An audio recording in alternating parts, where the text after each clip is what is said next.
Salam sejahtera untuk seluruh mahasiswa baru yang ada di tahun 2020 ini dan bergabung bersama Sivitas Akademika Universitas Kristen Artawacana Kupang. Hari ini saya Dr. Insinyur Gottlieb Friedrich Danuva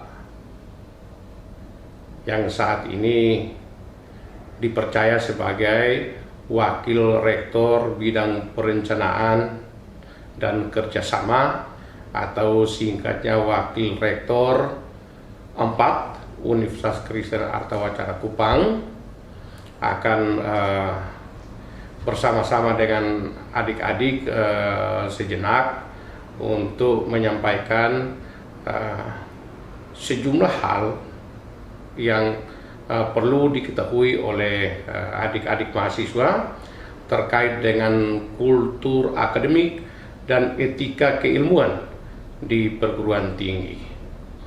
Jadi ini penting oleh karena ada perbedaan yang cukup tajam ketika kita ini berada di sekolah menengah atas dan kemudian kita harus beralih ke perguruan tinggi, maka ada sejumlah hal yang akan menimbulkan ketidakbiasaan, dan karena itu perlu untuk dilakukan apa yang disebut orang sebagai adaptasi. Contoh sederhana, ketika kita dulu di SMA lebih banyak diatur ya, dengan peran paling besar untuk mengaturnya adalah guru, maka ketika kita berada di perguruan tinggi ini peran pengaturan ini mulai terbagi ya. Separuhnya adalah mengikuti peraturan akademik dan peraturan perundang-undang yang berhubungan dengan pendidikan ya. Separuhnya akan ditentukan oleh diri sendiri. Jadi ditentukan oleh diri sendiri. Kemandirian itu penting. Nah, baik, saya ingin untuk menyampaikan beberapa hal ya terkait dengan budaya akademik atau kultur akademik di perguruan tinggi ya. Perguruan tinggi itu mengenal apa yang disebut dengan budaya akademik ya. Budaya akademik itu adalah sikap hidup yang selalu mencari kebenaran ilmiah ya, melalui kegiatan akademik dalam masyarakat akademik yang mengembangkan kebebasan berpikir, keterbukaan, pikiran kritis analitis, rasional dan objektif oleh warga masyarakat yang akademik.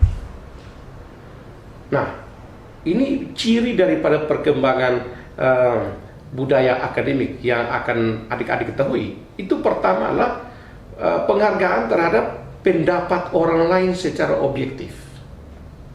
Ya.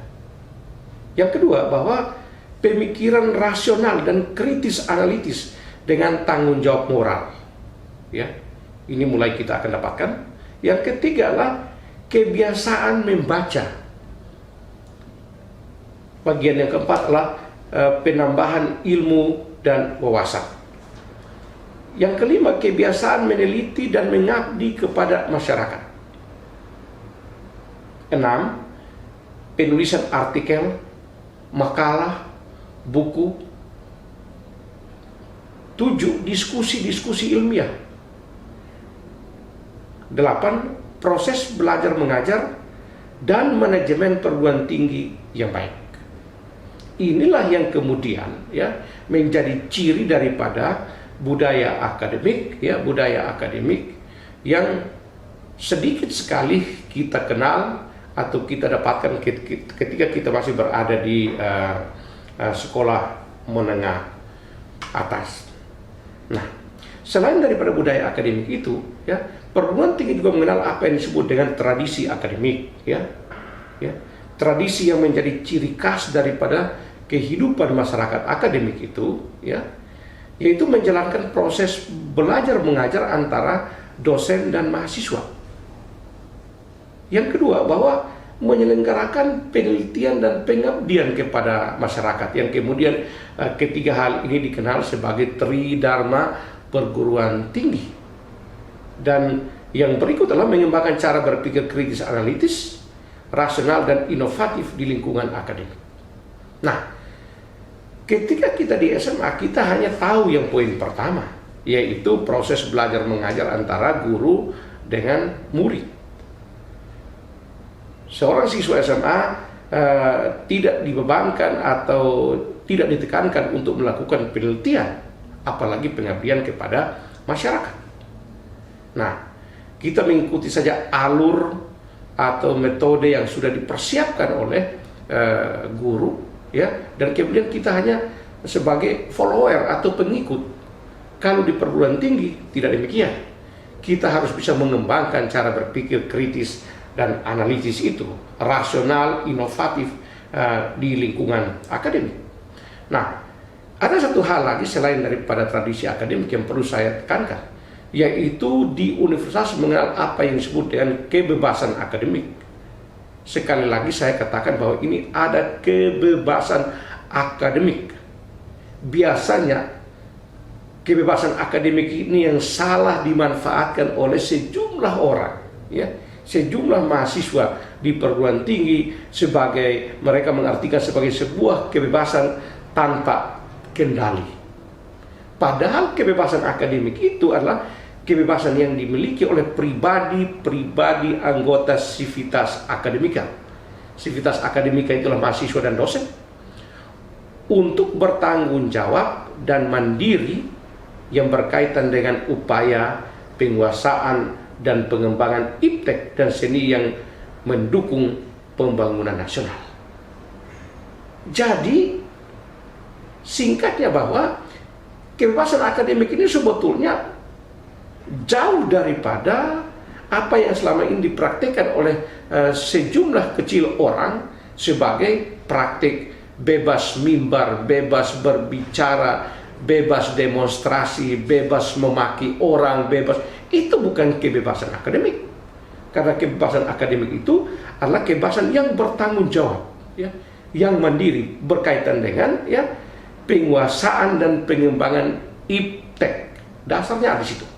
Nah, kebebasan akademik itu meliputi apa saja, ya? Kebebasan akademik itu meliputi kebebasan menulis, meneliti, menghasilkan karya keilmuan, menyampaikan pendapat, tentu dalam batasan-batasan akademik,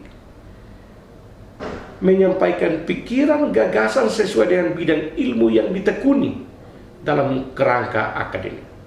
Jadi inilah batasannya. Ketika kita omong tentang kebebasan akademik, itu dibatasi. Silahkan Anda berpendapat, silahkan Anda berpikir, ya, tapi sesuai dengan bidang ilmu yang ditekuni dalam kerangka akademik.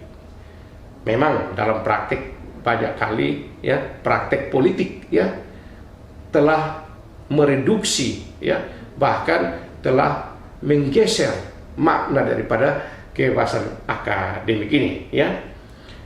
Nah, sehingga kita lihat bahwa akhir-akhir ini kebebasan akademik ini disalahartikan sehingga muncul kebebasan yang berkembang hampir tak terbatas dan tak bertanggung jawab. Sehingga kita lihat akhir-akhir ini banyak kasus di mana-mana yang melibatkan mahasiswa, terutama campur tangan mahasiswa untuk urus hal-hal politik, ya, yang kemudian mereka harus mengalami situasi yang tidak diharapkan. Nah, lalu setiap perguruan tinggi itu mengenal apa yang disebut standar suasana akademik yang kondusif. Itu meliputi prinsip kebebasan berpikir. Saya tekankan bahwa itu adalah kebebasan dalam ilmiah, dan kemudian prinsip kebebasan berpendapat, ya, prinsip kebebasan mimbar akademik yang dinamis, terbuka dan ilmiah, yang tentu diamanatkan dalam Undang-Undang Nomor 20 Tahun 2003 atau disebut dengan Undang-Undang tentang Sistem Pendidikan Nasional. Ya. Jadi kebebasan itu diatur, dibatasi, dikendalikan oleh undang-undang sistem pendidikan nasional, bukan kebebasan yang semena-mena. Lalu bagaimana kita mengimplementasikan standar suasana akademik yang kondusif itu? Saya katakan ada sejumlah hal yang saya hanya sampaikan secara garis besar, dan materi lengkapnya itu akan bisa dibaca sendiri, dibaca sendiri, yaitu pertama, harus dibangun suasana akademik dengan prinsip ada interaksi mahasiswa dengan dosen dalam bentuk mitra, bukan bentuk loko parentis atau dosen otoritas superior, mahasiswa kerdil dan tidak ada apa-apa. Saya kira itu prinsip yang tidak benar itu, Jadi itu prinsip yang tidak benar itu yang dosen otoritas, dosen superior, mahasiswanya dianggap kerdil, dianggap tidak ada apa-apanya. Itu tidak perlu ada di dalam suasana akademik yang baik di perguruan tinggi Artawacana ini, Lalu yang perlu adalah secara bersama-sama dosen dan mahasiswa punya hak yang sama dalam keilmuan dan penelitian, diciptakan secara terencana, sistematis, kontinu, terbuka, objektif, dan ilmiah. Nah, inilah kira-kira implementasi suasana akademik. Nah, lalu bagaimana kita meningkatkan budaya akademik, budaya akademik di UKW, Nah, peningkatan budaya akademik di UKW itu dititik beratkan pada plan atau perencanaan, rencana yang tepat, matang, dalam setiap aktivitas proses belajar mengajar. Kemudian do itu adalah dilaksanakan secara optimal, Lalu ada cek, ada upaya komparatif, sinergi dan sinkronisasi, lalu ada action atau PDCA, Lalu mahasiswa di perguruan tinggi itu perlu ada sikap ilmiah, Dunia perguruan tinggi yang dikenal dengan komunitas yang senantiasa menjunjung tinggi objektivitas, kebenaran ilmiah dan keterbukaan, mempunyai tanggung jawab dalam mengembangkan ilmu pengetahuan sebagai jawaban dari permasalahan yang muncul di masyarakat dengan metode yang modern. Jadi harapannya nanti mahasiswa yang ada di UKW ini bukan sekolah untuk dapat ijazah, tetapi sekolah untuk mendapatkan sejumlah besar pengetahuan yang bisa disumbangkan untuk mengatasi masalah di masyarakat kelak nanti. Nah, karena itu maka sikap ilmiah yang harus dimiliki oleh sivitas akademika, termasuk adik-adik yang saat ini akan bergabung di UKW, Yang pertama, hasrat ingin tahu dan belajar terus-menerus. Ini penting, Jadi setiap orang harus punya hasrat ingin tahu dan belajar secara terus-menerus. Yang kedua, mahasiswa UKW adalah mahasiswa yang punya daya analisis yang tajam, punya daya analisis yang tajam. Jadi bukan seperti tadi saya katakan bahwa jangan sampai mahasiswa yang ibarat datang dengan botol kosong dan kemudian dosen mengisi tapi otaknya sendiri tidak pernah dipakai untuk berpikir dan menganalisis suatu persoalan. Yang ketiga, mahasiswa UKW ini mahasiswa harus jujur dan terbuka, Kejujuran dan keterbukaan menjadi kunci pembuka berkembangnya ilmu pengetahuan, Kalau tahu, katakan tahu. Kalau tidak tahu, katakan tidak tahu, Sehingga kita bisa betul-betul punya keterbukaan dan ilmu pengetahuan itu bisa berkembang dari sebuah kejujuran dan keterbukaan itu. Yang keempat, bahwa mahasiswa UKW itu harus kritis terhadap pendapat yang berbeda, Jadi kalau misalnya adik-adik mahasiswa kalau sudah perkembangan ternyata dalam kuliah dosen mengungkapkan suatu pendapat yang sebetulnya menurut kamu setelah kamu pelajari pendapat dosen itu sebenarnya tidak pas, kamu boleh mengkritisi. Kita boleh berbeda pendapat, ya, ya, kritik untuk karena beda pendapat itu hal yang wajar, ya. Karena itu perguruan tinggi yang hal baru di sini adalah masalah kita berbeda pendapat, masalah kita kritik itu adalah hal yang wajar di perguruan tinggi. Seorang mahasiswa atau sivitas akademika juga dituntut untuk memiliki tanggung jawab yang tinggi. Itu adalah poin kelima, ya. Tanggung jawab yang tinggi, tanggung jawab keilmuan tentunya, ya. Kemudian tanggung jawab sebagai seorang komunitas Universitas Kristen Artawacana terhadap nilai-nilai, ya, yang dijunjung tinggi oleh Universitas Kristen Artawacana. Yang keenam adalah mahasiswa atau masyarakat akademik itu masyarakat yang bebas dari prasangka, ya. Prasangka dalam diri seseorang akan mempengaruhi pelaksanaan tugas dan tanggung jawabnya, ya. Dan biasanya prasangka akan mempunyai dampak terhadap kondisi fisik dan non fisik atau psikologis seseorang, dan prasangka cenderung untuk melemahkan upaya yang dilakukan untuk mencapai tujuan. Karena itu harus bebas daripada prasangka. Dan yang berikut ketujuh adalah seorang mahasiswa, ya, UKW yang baik harus bisa menghargai nilai, norma, kaidah dan tradisi keilmuan. Ya, karena itu sikap-sikap, kalau dulu kita punya sikap-sikap untuk nyontek, ya, sikap meniru, dengan istilah saat ini namanya kalau meniru sih ada meniru untuk hal yang positif, tapi ada yaitu betul-betul plagiasi. Istilah sekarang tenar itu plagiasi, ya. Mahasiswa itu ambil karya orang lalu dia kemudian pasang namanya, mengaku sebagai dia yang melakukan kegiatan itu adalah plagiasi, ya. Dan dia harus menghargai kaidah, ya, ya.